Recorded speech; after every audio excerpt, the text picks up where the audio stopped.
የሚባል ሰው ነው የዘገበው።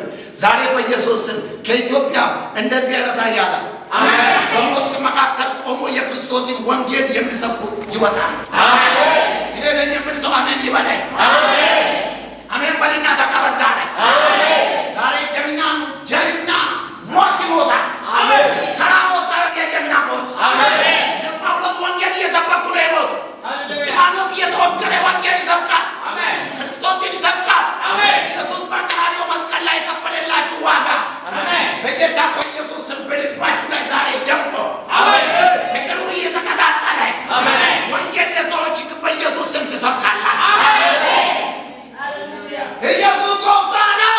አሜን በዚህ ዘመን ወንጌል ያስፈልጋል።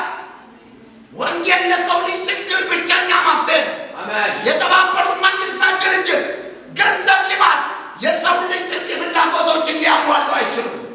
መፍትሄና ቁልፍ መፍትሄ ያለው ወንጌል ብቻ ነው። ዛሬ ወንጌል ለዓለም ሁሉ ችግር መፍትሄ ነው። አሜን ወንጌል ይቆጭ ነው። እግዚአብሔር ኃጢአታችንን ሁሉ ይቅር ብሎ በነፃ እንደሚያሰናብተን የሚያስረግጥልን አዋጅ ወንጌል ነው። ሃሌሉያ አሜን በልና ተቀበል። ዛሬ በኢየሱስ ስም በወንጌል ተቀብቶ የሚወጡ ልጆች አሜን እኔን የሚል ሰው አሜን ይበል። አሜን እኔን የሚል ሰው አሜን ይበልና ይቀር። ወንጌል ነው ቆይ ማራ ባላባስ ሐዋርያቶች የሞቱለት ኢየሱስ የሞተው ለወንጌል በቀራንዮ መስቀል ላይ ጀርባው ሲተለተል ላንተ አሜን አሜን ህመሙ ላንተ ነው የታመመው። አሜን እጁ በመማር ሲበሳል አንተ አሜን ያ ፍቅሩ በኢየሱስ ክርስቶስ ሊጠፋ ይገባል። አሜን ጳውሎስ ውስጥ የነበረው ፍቅር ይሄ ነው። አሜን የሞተልን ጌታ አሜን ሃሌሉያ ሰማችሁኝ። አሜን ሰብካለሁ ለሁሉ አውጃለሁ። አሜን ያልገባችሁ ሰዎች እስኪ አሜን በሉ እስኪ አሜን እነዚህ ሰዎች በጌታ በኢየሱስ የገባችሁ ሰዎች አሜን በሉኝ እስኪ አሜን ወንጌል ሁላችሁ አሜን ባትሉ ይሰብካሉ። አሜን ለምን ብትሉ ትፎዙ አልፈልግም። ወንጌል ይያው አሜን ይሰብካሉ በኢየሱስ አሜን አሜን በሉ ይሰብካሉ። አሜን ወንጌል አሜን ጌታ ይባረክ። አሜን ዓለም ሁሉ ፍርሃት ውስጥ ያለበት ዘመን በዚህ ዘመን ወንጌል ያስፈልጋል። አሜን ጌታችን ኢየሱስ ክርስቶስ እንደዚህ ያለ በማቴዎስ 24 ቁጥር 14 ላይ መጨረሻ ከመሆኑ በፊት የመንግስት ወንጌል ይሰበካል፣ ከዛ በኋላ መጨረሻ ይሆናል። የክርስቶስ ወንጌል እየተሰበከ ቢሆንም የዓለም ሕዝብ ብዛት ዛሬ ከ7 ቢሊዮን በላይ ነው። ብዙ ጎሳዎች ወንጌል አልሰሙም። በቋንቋቸው ወንጌል አልተጻፈላቸው። ወደ ሩቅ ምስራቅ ወንጌል አልገባ። ስለዚህ ወንጌል ያስፈልጋል። በኢትዮጵያ ውስጥ ብዙ ሰዎች ወንጌል አልሰሙም። ወደ አፋር ወንጌል አልገባ። ኢየሱስ ጌታ ነው። አሜን ወደ አፋር ወደ ሰሜኑ ክፍል ዛሬ በጌታ በኢየሱስ ስም ወንጌል ወደ አልገባበት ወንጌል የሚሰሙ አሜን ቢሞቱ ምን ኦራባላ አሜን ይሁን ወንጌል የገባቸው ሰዎች ለወንጌል መሞት ለነሱ ውርደት ሳይሆን ክብር ነው። አሜን ክብር አሜን ክብር አሜን በልና ተቀበሉ። አሜን ዛሬ የሰማችሁ ይህን ስብከት አሜን በሉና ተቀበሉ እስኪ አሜን አራጃና አሜን አሜን አሜን አሜን ወንጌል ጌታ ይባላል። አሜን ወንጌል እኮ ዋጋ ያስከፍላል ወንድሜ ወገኔ ወንጌል አሜን አሜን ሐዋርያት አባቶች እኮ ዋጋ ከፍለዋል። በአንበሳ ተበልቷል፣ በመጋዝ ተሰንጥቋል፣ አንገታቸው ተቀልቷል። እነ ፖሊካርፕን በእሳት ተቃጥሎ ሞቷል። አንቲጳስ የተባለ የቤተ ክርስቲያን አባት ተገሏል። ዛሬም ወገኔ ጌታ በኢየሱስ ክርስቶስ ስምና ስልጣን ወንጌል ወዳልደረሰው የወንጌልን ችቦ ይዞ የሚገቡ ወደ ኋላ የማይመለሱ ለጌታ ኖሮ የሚያልፉ እውነተኛ አገልጋዮች ዛሬ በዚህ በኢትዮጵያ ምድር ላይ መብዛት ይጀምራል። አሜን አሜን ጳውሎስ ምን ብሎ ተናገረ እዚህ ቦታ ላይ? ለግሪክ ሰዎችና ላልተማሩ ለጥበበኞችና ለማስተውሉ ሚዳ አለብኝ። ስለዚህ በሚቻለኝ መጠን በሮሜ ላላችሁ ለእናንተ ደግሞ ወንጌል እንድሰብክ ተዘጋጅቻለሁ። ወንጌል መድኃኒት ነው። በብዙ ሀገሮች መድኃኒት እያለ በሽተኛ መርዳት የማይፈልግ ሐኪም ወይ ዶክተር ካለ ለበሽተኞቹ ሕይወት ተጠያቂ ይሆናል። ጳውሎስም የዓለም ሁሉ መድኃኒት ወንጌል እንዳለውና ይህ ወንጌል ይህንን መድኃኒት ለዓለም ሁሉ ካላሰራጨ እግዚአብሔር እንደሚጠይቅ ያውቅ ነበር። ለዚህ ነው ከኢየሩሳሌም ጀምሮ እስከ ኢያሪኮ 3 ጊዜ መርከቡ ተሰብሮ 11 ጊዜ በኋላ በመርከብ ሲጓዝ 5000 ኪሎ ሜትሮች ለወንጌል ብሎ ዋጋ ሲከፍል ዕዳ እንዳለበት ስላወቀ ስለገባው አሁንም እንደዚህ ብሎ ይላል ወንጌልን ልሰብክ ተዘጋጅቻለሁ። ወንጌል ወገኖች በሚመች ሁኔታ ውስጥ ሆኖ አይደለም የሚሰበከው። ቢመችም ባይመችም የክርስቶስ ወንጌል በእስር ቤት ውስጥ ሆኖ ይሰበካል። በመከራ ውስጥ ሆኖ በችግር ውስጥ ሆኖ የክርስቶስ ወንጌል የስብከታችንን ርዕስ በኢየሱስ ስም አንቀይር። የሚገርም እኮ ነው። ጳውሎስ ስብከቱን አይቀይርም። እስር ቤት ውስጥ ሆኖ በሰንሰለት ታስሮ መርከብ ላይ ሆኖ አሜን። ኢየሱስ ጌታ። ሐዋርያት ሥራ 7 ላይ አያችሁ አይደለም? ወደ ጳውሎስ በናሲ 59 ነው ሶስተኛ ሚስዮናዊ ጉዞ ከጨረሰ በኋላ በናሲ 59 በኢየሩሳሌም ከታሰረ በኋላ በቂሳሪያ 2 ዓመታት ታስሮ በቄሳር ፊት ለመዳኘት ይግባኝ ብሎ በናሲ 59 ወደ ሙራ በተደረገው የመርከብ ጉዞ ከጀመረ በኋላ ሙራ ላይ ወደ ሌላ መርከብ ተሸጋገረ። ያ መርከብ የእስክንድርያ መርከብ ነው። ያ መርከብ የእስክንድርያ መርከብ እስክንድርያ ግብጽ ነች። መርከቡ የጫነው ስንዴ ነው። በአባይ አስተማማኟ በበለጸጌ አፈሯ ግብጽ በዛን ዘመን የዓለም የዳቦ ቅርጫት ነበረች። ለዓለም ሁሉ ስንዴ ታከፋፍላለች። ስለዚህ የእስክንድርያ መርከብ ስንዴ ጭኗል። 276 ሰዎች በመርከብ ውስጥ ነበሩ። ሃሌሉያ። ሙራ ላይ ተነሱ። ሙራ ላይ ተነስቶ ከዛም መርከቡ በባህር ላይ ተሰበረ። 14 ቀን ሙሉ በውሃ ላይ ቆይታ በኋላ 14 ቀን ሙሉ ምግብ አልበሉም። 100 አለቃ አለ ጳውሎስን ይዞ የሄደ በመርከቡ ውስጥ 276 ሰዎች ነበሩ። የመርከቡ ካፕቴንና የመርከቡ ባለቤት ነበረ። እነዚህ ሁሉ ተስፋ ቆረጡ። ጳውሎስ ተነሳና የወንጌል ሰው ኃላፊነቱን ወሰደ። ከመካከላችሁ አንድም ሰው አይሞት። ይኸውላ 100 አለቃው ኃላፊነት አልወሰደም። መርከቡ ውስጥ የነበሩ ሰዎች ኃላፊነት አልወሰዱም። ኃላፊነቱን የወሰደው ሐዋርያው ጳውሎስ። አሜን። ዛሬ አንተም በኢየሱስም ሰው ተስፋ በቆረጠበት ሰው በተጨነቀበት ወንጌል የገባቸው ሰዎች ተነስቶ ኃላፊነት ወስደው ምግብ ብሉ አላችሁ። ከመካከላችን አንድም ሰው አይሞትም አለ እግዚአብሔር። ማታ ተገልጦ ተናገረ። በቄሳር ፊት ትመሰክራለህ ብሎኛል። አሜን። አንድም ሰው አይሞትም። አሜን። ዛሬ በኢየሱስ ክርስቶስ ስምና ስልጣን በጨለማ ዘመን ላይ ቆመ ብርሃን የሚያወሩ አሜን። በችግር ውስጥ ቆመ መፍትሄ የሚያውጁ አሜን። የወንጌል ሰዎች ዛሬ ይበዛሉ። አሜን። ወንጌል መፍትሄ አሜን። መፍትሄ ነው የሚያወራ ወንጌል አሜን። በጨለማ ላይ ብርሃን፣ በችግር ላይ መፍትሄ አሜን። ጳውሎስ ኃላፊነቱን ወሰደ። አሜን። ለዚህ ነው ጳውሎስ ለግሪክ ሰዎችና ላልተማሩ ለጥበበኞችና ለማስተውሉ ዕዳ አለብን። ዕዳ ጌታ ይባላል። አሁን አንዳንድ ሰዎች እኔ ሐዋርያ አይደለሁም፣ እኔ ነብይ አይደለሁም፣ እኔ ፓስተር አይደለሁም፣ እኔ መጋቢ አይደለሁም፣ እኔ ወንጌላዊ አይደለሁም፣ ምን አገባኝ ልል ይሆናል። መጽሐፍ ቅዱስ ሲናገር ሁላችሁ የዳናችሁ ክርስቲያኖች የወንጌል ዕዳ አለባችሁ።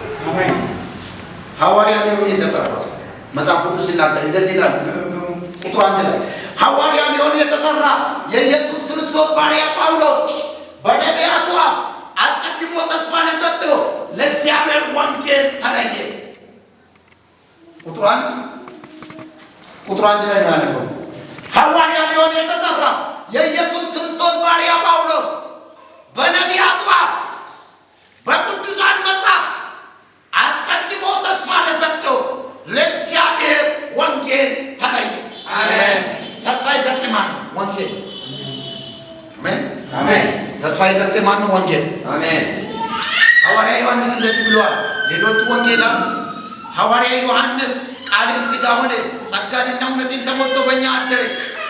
በመጀመሪያ ቃል ነበር፣ ቃልም እግዚአብሔር ነበር፣ ቃልም በእግዚአብሔር ዘንድ ነበር ይላል። ሁሉ በእርሱ ሆነ ይላል። ጳውሎስ ይህንን ነው የሚጠቅሰው። ሐዋርያ ሊሆን የተጠራ የኢየሱስ ክርስቶስ ባሪያ ጳውሎስ አሜን። ወደ ሮም ነው የሚጽፈው መልእክት። ሮም ውስጥ ወደ 6 ሚሊዮን የሚሆኑ ባሪያዎች ነበሩ በዛው ወቅት። ስለዚህ ጳውሎስ ራሱ ከነሱ ጋር እያመሳሰለ ይናገራል። እነሱ ስለ ባሪያ ሲባል ትርጉሙ ይገባቸዋል። ባሪያ እንደ ንብረት ወይም እንደ ዕቃ ነው የሚቆጠሩ። ጳውሎስ ደግሞ የሰው ባሪያ ሳይሆን የክርስቶስ ባሪያ አሜን ሐዋርያ ሊሆን የተጠራ የኢየሱስ ክርስቶስ ባሪያ ጳውሎስ በነቢያቱ አፍ አስቀድሞ ተስፋ ለሰጡ ለእግዚአብሔር ወንጌል ተለየ። አሜን። ለማን ተለየ? ጳውሎስ ለማን እንደተለየ ያውቃል። አንተም ዛሬ ማንን እንደምታገለግል ታውቃለህ። አሜን። የለየ ከቤተሰብ ሁሉ መካከል ጠርቶ ያወጣ፣ አሜን። ሞትን ወደ ሕይወት የቀየረ፣ ሐዘንን ወደ ደስታ የቀየረ፣ አሜን። ታሪክን የቀየረ ወንጌል። ለዚህ ወንጌል በኢየሱስ ክርስቶስ ስምና ስልጣን ሐዋርያ ሊሆን የተጠራ የኢየሱስ ክርስቶስ ባሪያ ጳውሎስ በነቢያቱ አፍ አስቀድሞ ተስፋ ለሰጠ ለእግዚአብሔር ወንጌል ተለየ። አሜን። ጌታ ይባላል። አሜን። ወንጌል አዲስ ክስተት አይደለም። በብሉይ ኪዳን የብሉይ ኪዳን ትንቢቶች ፍጻሜ የሆነው መሲሁ የዳዊት ልጅ ነው። አሜን። ክርስቶስ በትንሣኤ እንደተረጋገጠ እርሱ ቅዱስ የእግዚአብሔር ልጅ ነው። አሜን። ወንጌል በሉ እስኪ ወንጌል በሉ ተናገሩ በኢየሱስ ስም። ወንጌል አዲስ ክስተት አይደለም። አዲስ ክስተት አይደለም። ምን ማለት ነው? ወንጌል በብሉይ ኪዳን ውስጥ ነቢያቶች ትንቢት ተናግረዋል። አሜን። ኢሳይያስ 53 ላይ ተናግሯል። እንደውም ዘፍጥረት 3:15 ከሴቲቷ የሚወለድ የእባቡን ራስ ይቀጠቅጣል ብሎ የተናገረ ስለ ወንጌል። አሜን። እሱም ከቅድስት ድንግል ማርያም የተወለደ የሞተ ሞትን ድል አድርጎ የተነሳ ከዳዊት ዘር የተወለደ መሲሁ ክርስቶስ ነው። አሜን። ጌታ ይባላል። አሜን። ወንጌል አሁን ጳውሎስ እንደዚህ ይላል። በብሉይ ኪዳን ትንቢት ተናግሯል ነቢያቶች። ያ ወንጌል ክርስቶስ ነው። አሜን። ለእግዚአብሔር ወንጌል ተለየ። ይህም ወንጌል በሥጋ ከዳዊት ዘር የተወለደው እንደ ቅድስና መንፈስ ከሙታን መነሳት የተነሳ ስለ ልጁ ነው። እርሱም ጌታችን ኢየሱስ ክርስቶስ ነው። አሜን። ወንጌል በሉ እስኪ ወንጌል ክርስቶስ ነው በሉ። ክርስቶስ ነው በሉ ተናገሩ እስኪ ወንጌል በሉ። ወንጌል ኢየሱስ ነው በሉ እስኪ ኢየሱስ ነው።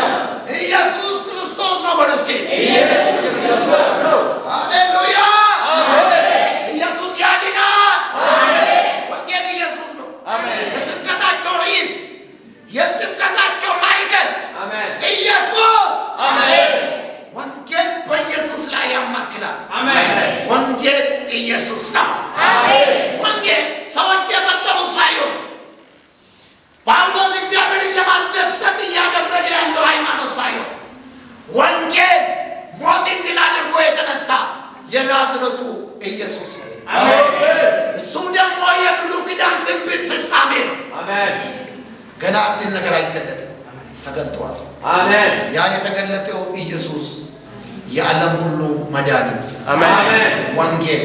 አሜን። ይህን ለሰው ሁሉ ስትናገር ሰው ሁሉ ነፃ ይወጣል። አሜን። ከፍርሃት ነፃ ይወጣል። ከሞት ነፃ ይወጣል። አሜን። ከማንኛውም ጨለማ ነፃ ይወጣል። አሜን።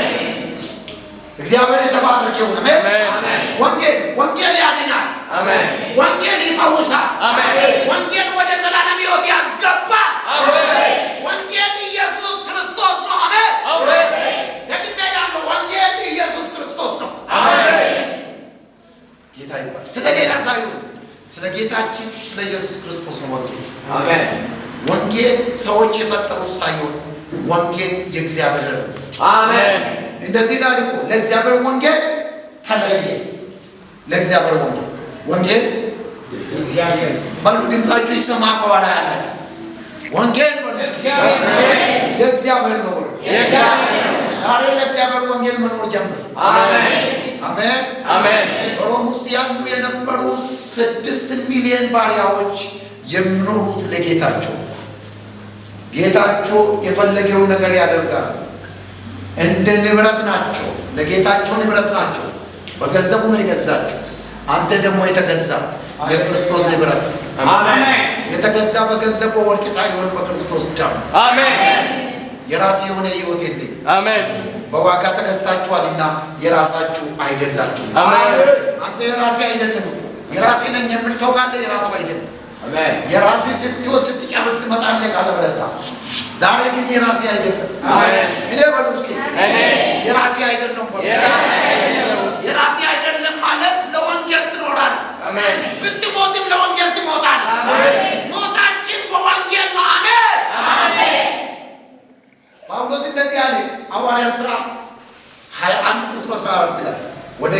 ነቢይ መጣና በኢየሩሳሌም እንደ ባለዚህ ቀበቷል የዚህ ቀበቶ ባለቤት በኢየሩሳሌም እንዲታሰራል። ጳውሎስ እንደዚህ አለ። በኢየሩሳሌም ላይ እስር ብቻ ሳይሆን ለመሞትም ዝግጁ የሚሞተው ወንጌል ሰርቼ ሳይሆን ወንጌል ስለሰበኩ ለእኔ ደግሞ የሞት ክብሬ ነው። ብሞት ወደ ማን እንደሚሄድ አውቃለሁ። ወደ አምላኬ ወደ አፍቃሪ። ለግሪክ ሰዎችና ላልተማሩ ለጥበበኞችና ለማስተውሉ ዕዳ አለብኝ። ጳውሎስ አሁን እየሰበከ ያለው በሮም ከተማ ነው። ባይዘው ለሮም ነው። ለሮም ክርስቲያኖች ነው ደብዳቤውን የጻፈው። ሮም ደግሞ በዛ ወቅት የዓለም ሁሉ ዋና ከተማ ነች። የዓለም ሁሉ ሊቃውንቶች ይዛ ናቸው። እነዚህ የሮሜ ክርስቲያኖች በሮም ውስጥ የሚኖሩ ሰዎች ሀሳባቸውና አይምሯቸው ያለው ከፍ ባለ ትምህርት በጣም ሰዎችን የሚልኩ ሰዎች ናቸው። የግሪክ ሰዎች በጣም በዛን ዘመን እንደኛ ያለ ሰው የለም ብሎ ሰውን አይቀበሉ። ያልተማሩ ሰዎችም ነበሩ። እዚህ ውስጥ የማስተውሉ አሉ። በሰው ፊት የተናቁ ውጫዊ ሁኔታ ለእግዚአብሔር ምንም አይደለም። ሰው ሁሉ በእግዚአብሔር ፊት እኩል። አሜን። ዛሬ የተቀበላችሁ ወንጌል ሰው ሳትለዩ ሰው ሳትመርጡ እኩል ለሰዎች ሁሉ ወንጌል መስበክ አለባችሁ። አሜን። ሰው ሁሉ በእግዚአብሔር ፊት እኩል። አሜን። እነዚህ በሉ እስኪ ሰው ሁሉ በሉ እስኪ ሰው ሁሉ በእግዚአብሔር ፊት እኩል ነው በሉ እስኪ እኩል ነው።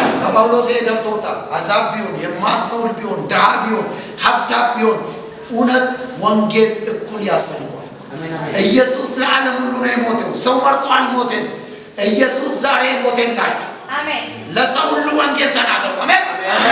አይቀበለኝም ብለህ አትተው። የተናገርከው ወንጌል ነፃ ያወጣል። የተናገርከው ቃል ሰዎችን ይፈውሳል። ተናገር። ከዛሬ ጀምሮ በሉ እስኪ ወንጌልን በሉ እስኪ በድፍረት ሳልፈራ ለሰው ሁሉ እናገራለሁ በሉ እስኪ ባሉ ተናገሩ እስኪ እናገራለሁ በሉ። አሜን። ጌታ ይባል። ኢየሱስ ጎፍታዳ ወንጌል ጌታ ይባል። ለግሪክ ሰዎችና ላልተማሩ ለጥበበኞችና ለማስተውሉ ዕዳ አለ። ስለዚህ በሚቻለኝ መጠን በሮሜ ያላችሁ ለእናንተ ደግሞ ወንጌል ልሰብክ ተዘጋጅቻለሁ። ይህን ብሎ ተናግሮ ጳውሎስ ወደ ሮሜ የሄደው ጸልዩልኝ ብሏል። እዚህ ቦታ ላይ ጸሎቴን አቅርቡልኝ፣ ወደ እግዚአብሔር ጸልዩልኝ፣ መንገድን እንዲያቀናልኝ፣ ቶሎ ብዬ ወደ እናንተ እንዲመጣ ብሎ በጣም በጉጉት ስለነሱ ይናገራል። ጳውሎስ በጣም የሚገርም በዛን ዘመን የዓለም ሁሉ ዋና ከተማ ሮም ጣሊያን፣ የዓለም ሁሉ ዋና ከተማ፣ የዓለም ሁሉ ሊቃውንት የተማሩ ሰዎች የተሰበሰቡበት የሰለጠነ ከተማ ነች። ጳውሎስ እንደዚህ ነው ብሎ ለጉብኝት አይደለም የሚሄዱ፣ ሀገራቸውን ለማየት አይደለም የሚሄዱ፣ እነሱን ለማገልገል አሜን፣ ለመሞትም አይደለም የሚሄዱ፣ ዕዳውን ለመክፈል አሜን። ዛሬ ብዙ ሰዎች ወደ አውሮፓ ወደ አሜሪካ ለመሄድ ይፈልጋሉ፣ ሀገሩ የተመቻቸ ስለሆነ። ወንጌል ግን ወገኖች ወደ አልዳኑ ነፍሳት ይልካል። ወንጌል የገባቸው ሰዎች በሰዎች ፍቅር ባልዳኑ ሰዎች ፍቅር የተጠመዱ ናቸው። ወንጌል ያሸንፋል። አሜን። ይህንን ይዘ ለማየት ሀገራቸውን ለጉብኝት ይመጣሉ አይልም። ሮሜን ለማየት አይልም። በስፖርታዊ በጣም የስፖርት ስፍራዎች ያሏት ሮም በጣም የቅርጻ ቅርጽ ቦታ ነች። የታወቀ የዓለም ሁሉ ዋና ከተማ ነች። በዛን ዘመን ዓለምን ተቆጣጥራ የነበረች ነች። ለማየት አይደለም፣ ለመዝናናት አይደለም፣ ወንጌል ለመስበክ አሜን። ሌሊትም ቀንም ዛሬ በጌታ በኢየሱስ ስም ሐሳባችሁ በወንጌል የተጠመደ ይሁን። አሜን። ሀገራቸውን ለጉብኝት አይደለም፣ ወንጌል ለመስበክ አሜን። አሜን። ጳውሎስ 15 ላይ እንደዚህ አላቸው፣ ጸልዩልኝ አላቸው። ከዛ ደግሞ እናንተን አይቼ ወደ ስፔን ወንጌል ይዤ እሄዳለሁ። ስፔን ከሮም አልፎ ደግሞ ስፔንን ያስባል። ሃሌሉያ አሜን። 15 ላይ ጸልዩልኝ አለ። ጸሎታቸውም ሰራ። ጳውሎስ ግን ከጥቂት ጊዜ በኋላ ወደ ሮም የተወሰደው ወዶ ታስሮ በእስር ሆኖ በወታደር ተጠብቆ ወደ ሮም ሲሄድ ሮም ሲደርስ በ60 ዓመተ ምህረት ላይ እነዚህ ክርስቲያኖች በደስታ ወጥቶ ተቀበሉት። መልእክቱን አንብበዋል። ደብዳቤው ደርሷቸው ነበር። ከዚህ በኋላ ወገኖች ሆይ በጌታ በኢየሱስ ስም ናማጋቶ ራማስ ለወንጌል መኖር ትጀምራለህ። አሜን። እስከ ዛሬ ያልኖርክ ለወንጌል መኖር ትጀምራለህ። አሜን። ለወንጌል መኖር ሲጀምር ባይዘው ገንዘብህን ታጣለህ፣ ጉልበትህን ታጣለህ፣ ብዙ ነገርን ታጣለህ። አሜን። ገንዘብህን ታጣለህ። ሀራጃ ጋዳና ማራላ ማሲያ ግን አንድ ነገር ልበላችሁ፣ በሰማይ ሽልማት አለ። አሜን። ሽልማት ዛሬ መንፈስ ቅዱስ ኃይል ይወርድባቸዋል። አሜን። የወንጌል ኃይል ለወንጌል የተለዩ ሰዎች ዛሬ ይነሳሉ። አሜን።